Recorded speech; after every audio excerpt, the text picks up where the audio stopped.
Votre invité à présent dans la grande interview en direct sur Boursorama, c'est l'économiste Patrick Artus. Bonjour Patrick. Bonjour David. Conseiller économique de Siam. Je ne sais pas si vous écoutiez juste avant l'échange qu'on avait Oui, bien avec sûr.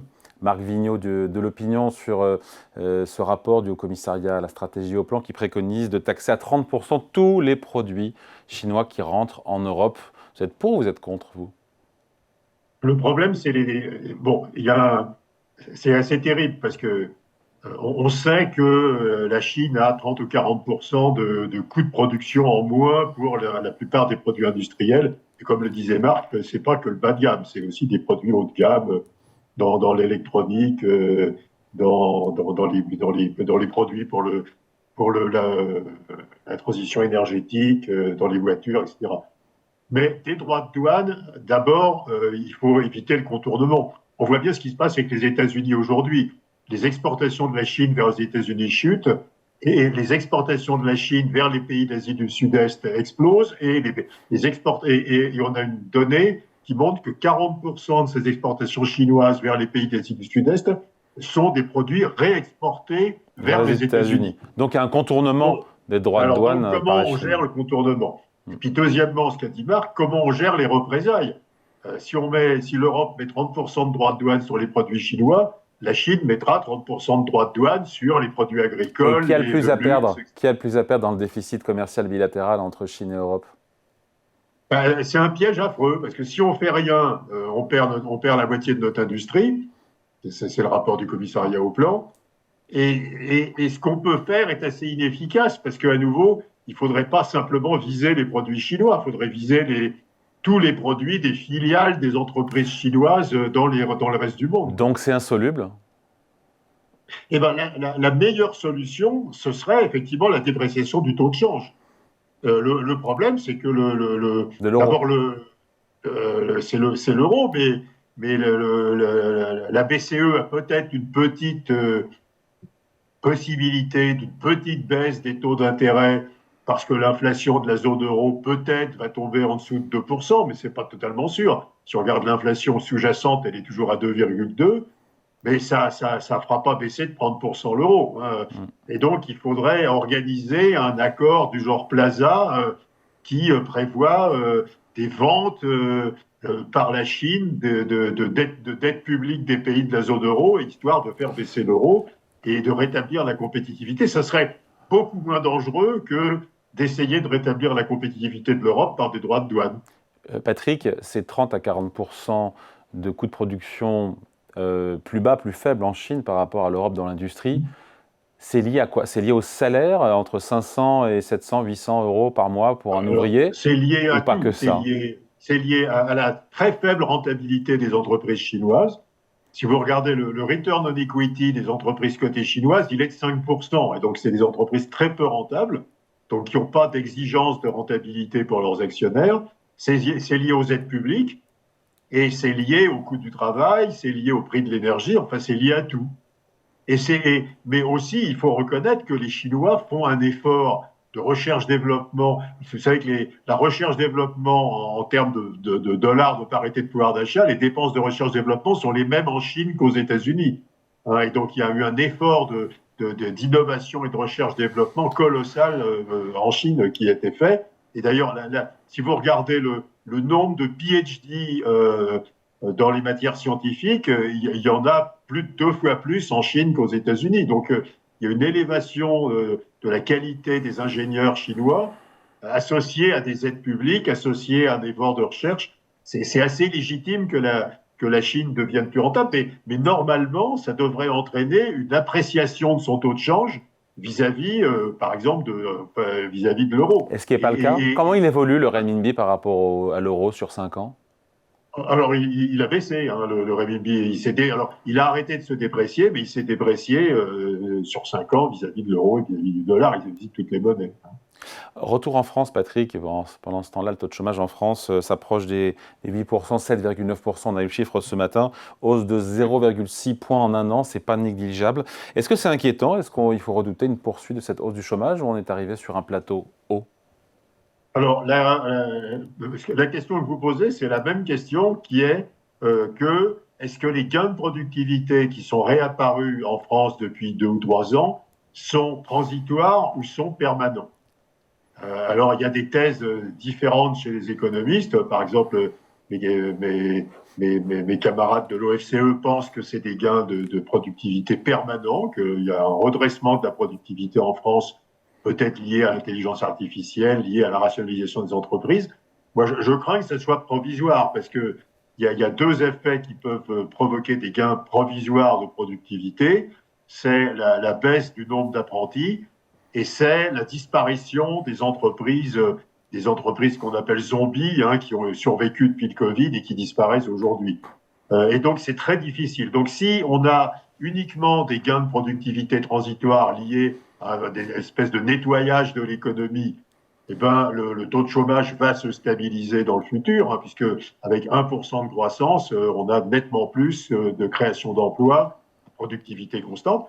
Mais si les gains de productivité restent autour de 20% par an, ben on continuera à avoir cette hausse lente et insidieuse Qui nous du mène où? chômage. Qui nous mène en tout cas loin du plein emploi promis par Emmanuel Macron en 2022 lors de la On campagne est très loin du présidentielle. 5% qui avait été promis par Emmanuel Macron. Moi, je suis assez pessimiste sur la productivité, parce qu'à nouveau, il y a un problème de compétences. Il y a un problème de désindustrialisation. On voit les chiffres de création, disparition d'entreprises sont redevenus défavorables depuis 2 ans. Donc, on continue à se désindustrialiser. Donc, c'est assez dur. Bon, alors évidemment, il y a l'intelligence artificielle, mais on sait que le déploiement de l'intelligence artificielle est assez lent en Europe par rapport à ce qu'il est en Chine ou aux États-Unis. Donc, je pense que c'est plutôt des gains de productivité transitoires et pas permanents qu'on observe depuis 2 ans.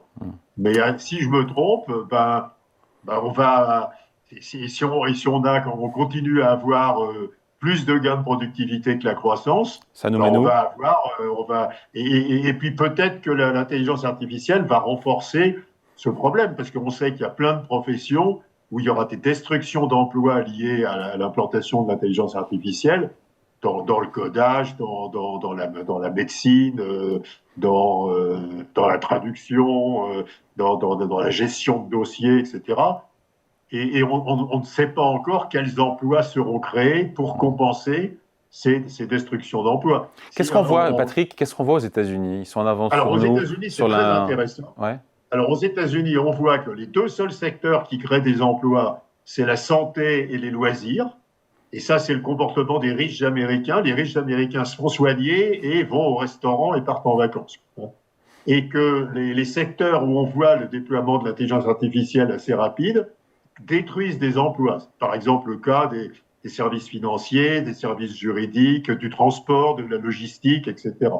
Donc on voit le début des effets de l'intelligence artificielle. Ce qui pourrait expliquer que depuis en 2025, on a eu seulement 50 000 créations de postes par mois aux États-Unis, contre 150 000 en 2024. C'est l'effet de l'IA. Oui, c'est l'effet de l'IA et l'effet de la structure de la croissance. Il va y avoir plus de 3% de croissance aux États-Unis cette année. On n'a encore pas les chiffres du quatrième trimestre. Mais si on regarde les indicateurs avancés que nous fournit la Réserve fédérale, ils sont au-dessus de 4% en annualisé. Donc on va avoir plus de 3% de croissance aux États-Unis. On a très peu de création d'emplois. Et donc, ça, c'est un effet de l'IA, mais aussi un effet de la structure de la demande. Si vous regardez ce qui croît aux États-Unis, c'est l'investissement en propriété intellectuelle. Donc ça, c'est les logiciels. Hein. Et donc ça, c'est très peu créateur d'emplois. Et c'est la consommation des 10% d'Américains aux revenus le plus élevé, sachant que les 90% d'Américains aux revenus les plus en dessous des 10% ont une consommation qui stagne en valeur depuis plusieurs années. Et donc, vous avez à la fois un effet de structure de la demande, hein, c'est les bouts de la demande qui progressent et qui tirent la croissance ne sont pas très créateurs d'emplois, et vous avez un effet probablement très difficile à estimer de l'intelligence artificielle, mais qu'on voit bien sur la nature des emplois détruits et créés. Patrick, on a appris hier que le gouverneur de la Banque de France, François Hurtado, allait démissionner avant la fin de son mandat, donc en juin, un an avant ce qui était prévu. Est-ce que la BCE ne va pas perdre à l'occasion un de ses plus fervents défenseurs d'une politique monétaire accommodante? Oui, alors d'abord, on ne sait pas qui va le remplacer. Ça sera, probablement, ça sera aussi quelqu'un qui sera plutôt favorable. Bon, le gouverneur de la Banque de France a des raisons de pousser à une politique accommodante. C'est la très faible inflation française. Si vous regardez l'indice harmonisé des prix, on a 0,4% d'inflation sur un an euh, sur le dernier chiffre. Et la moyenne de la zone euro, La c'est politique 1,7. monétaire de la BCE n'est pas du tout adaptée à la France aujourd'hui. Alors, c'est pas du tout adapté, comme on le sait depuis le départ, et pas du tout adapté à une zone hétérogène. Or, on a une énorme hétérogénéité dans la zone euro. Vous avez presque 3% de croissance en Espagne et 2,5% d'inflation, et vous avez moins de 1% de croissance en France et 0,4% d'inflation. Donc cette hétérogénéité de la croissance et de l'inflation est très très mauvaise pour avoir une politique monétaire commune. En réalité, la zone euro n'est pas une zone monétaire optimale, elle est trop hétérogène. Et alors le problème, c'est que les pays à inflation faible ont des taux d'intérêt réels très élevés. Mais justement, Donc pour nous, si la BCE devait décider uniquement pour la France, ces taux directeurs, ils seraient où? Ils sont à 2% aujourd'hui. Pour la France, il faudrait combien? Il sera à zéro. Il sera à zéro. Il sera à 0,5, zéro, quoi. Enfin, il serait des. Bon, alors peut-être que l'inflation, il y a un effet de base. Peut-être que l'inflation va remonter à peu près à 1%. Enfin, il serait à 1. Il ne serait pas à 2. Mais si la BCE décidait de sa politique monétaire en fonction de l'Espagne, elle aurait des taux à 3. Et oui. Et donc, c'est très difficile dans une zone qui est. Alors, c'est connu, c'est Mundell, hein. Et c'est Krugman, on a une spécialisation productive hétérogène. On ne produit pas les mêmes biens. Donc, on a des inflations extrêmement différentes et des taux de croissance extrêmement différents, et ça rend extrêmement difficile d'avoir une politique monétaire commune. Sur l'euro qui est repassé au-delà des 1,19 ce matin face au dollar, est-ce qu'un euro beaucoup plus fort, au-delà des 1,20, peut-être autour des 1,25 cette année, est-ce que ça pourrait pousser la BCE à faire un geste monétaire? On a compris qu'elle regardait le taux de change, même si elle n'a pas d'objectif de taux de change. La BCE, est-ce qu'elle pourrait faire un geste? Aujourd'hui, les marchés n'attendent rien de la BCE en 2026. C'est figé ou ça pourrait bouger en fonction de la parité euro-dollar? Oui, mais il faudrait quand même que l'euro s'apprécie beaucoup pour qu'on ait un effet visible sur l'inflation, quoi. Il y a en Europe comme aux États-Unis, il y a ce qu'on appelle le pass-through, hein, c'est-à-dire la partie des mouvements du taux de change qui passe dans les prix intérieurs, est beaucoup plus faible, par exemple, dans toutes les études, en ce qui concerne les taux de change qu'en ce qui concerne les droits de douane. Quand vous avez des droits de douane, les droits de douane passent pratiquement entièrement dans les prix intérieurs. Et quand vous avez une dépréciation du change, ça passe que partiellement dans les prix intérieurs.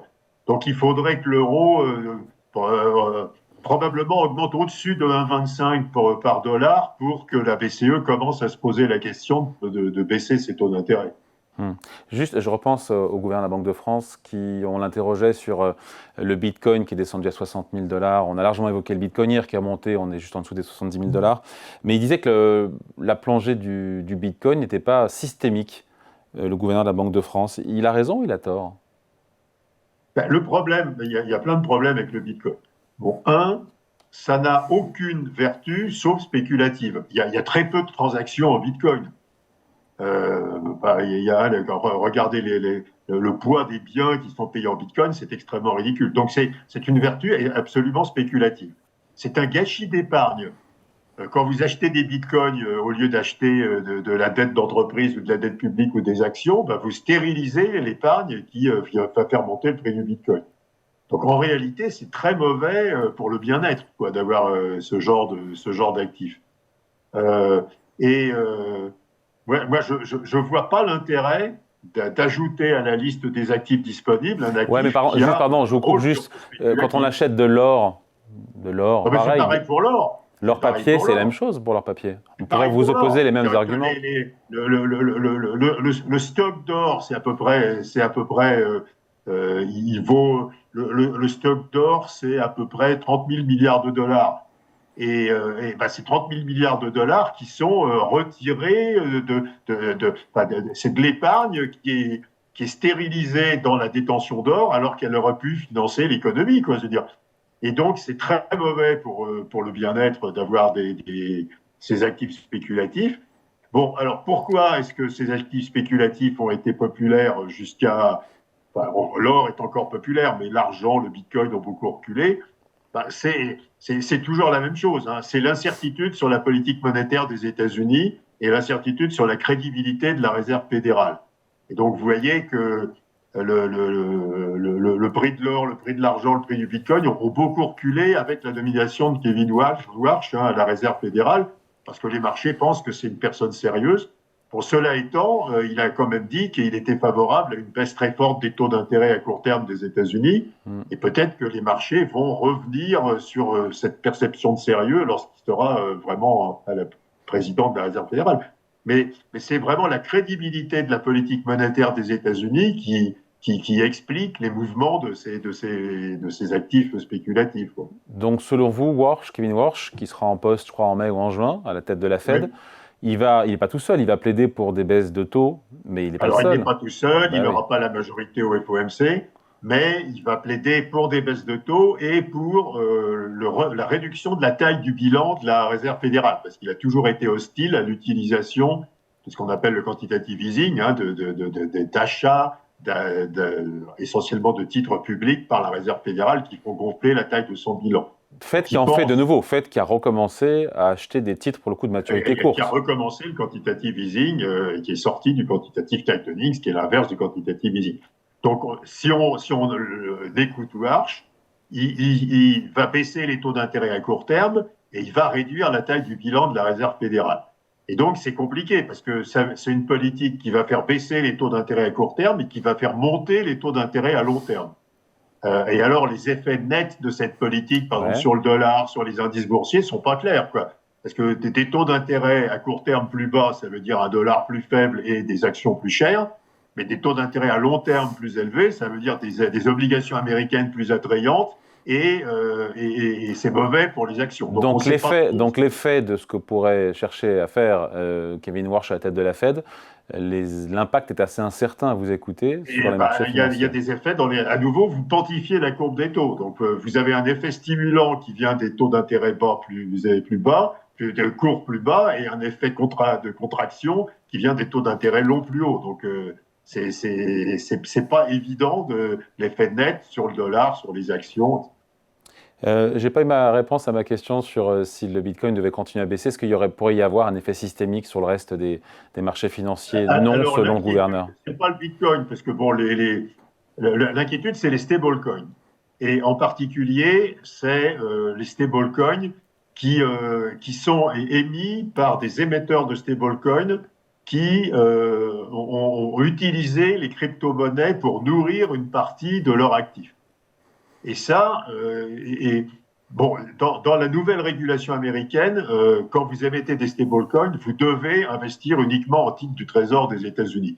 Donc ça, c'est une machination pour faciliter le financement du Trésor, mais ça ne crée pas de risque systémique. Mais les vieux stablecoins qui ont été émis ont été assez souvent émis avec comme contrepartie des portefeuilles de crypto-monnaies. Et donc, si vous avez une chute forte du prix des crypto-monnaies, les émetteurs de stablecoins ne pourront plus garantir la parité de 1 vis-à-vis du dollar. Et là, ça serait une crise systémique assez épouvantable qui jetterait un doute. Alors, les acheteurs de crypto-monnaies de Bitcoin prennent leurs risques, hein, donc ils sont conscients des risques pris.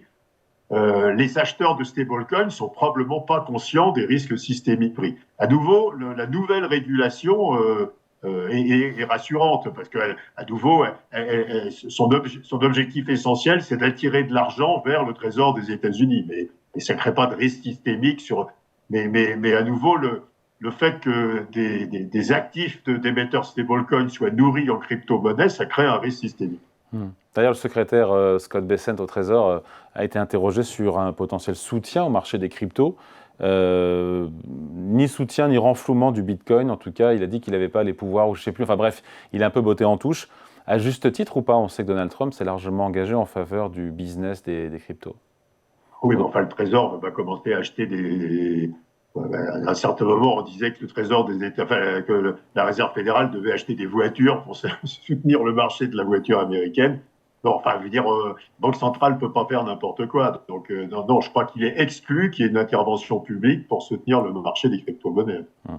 Un mot du secteur de la tech aux États-Unis. On sent que les investisseurs redécouvrent la face plus sombre de l'IA avec beaucoup d'investissements, on a eu les chiffres, c'est 700 milliards annoncés par Google, Meta, Microsoft, Amazon d'investissements sur 2026. Donc toutes ces dépenses à rentabiliser, comment ça, on ne sait pas. L'angoisse aussi, on le voit bien, de perte de chiffre d'affaires ou d'effondrement de modèles économiques. On a quand même vu ce qui s'est passé avec les logiciels il y a ça quelques jours. Est-ce que il y a moins de béatitude? On en a parlé depuis longtemps, tous les deux. Hein. Ma vue depuis longtemps, c'est qu'il sera extrêmement difficile de rentabiliser les investissements massifs qui sont nécessaires pour le développement de l'IA. C'est des investissements en data center, en apprentissage des modèles, en carte graphique, etc. C'est 6 à 700 milliards de dollars pour les 4 entreprises. L'ensemble des entreprises. Par exemple, il n'y a pas OpenAI dans ces 4 entreprises et qui doit investir 1500 milliards de dollars sur 4 ans. Donc, vous avez des budgets d'investissement absolument monstrueux et pour l'instant, les revenus, alors il y a des revenus liés à l'intelligence artificielle, hein, mais les revenus génèrent une rentabilité du capital extraordinairement faible. Donc le premier risque, c'est que ces entreprises soient diluées, quoi. Je veux dire, qu'elles aient trop d'investissements par rapport aux revenus. Oui, mais il y aura certains vainqueurs qui vont l'emporter et puis d'autres qui resteront sur le bas-côté, comme souvent. Et le deuxième risque, c'est qu'il y aura des perdants.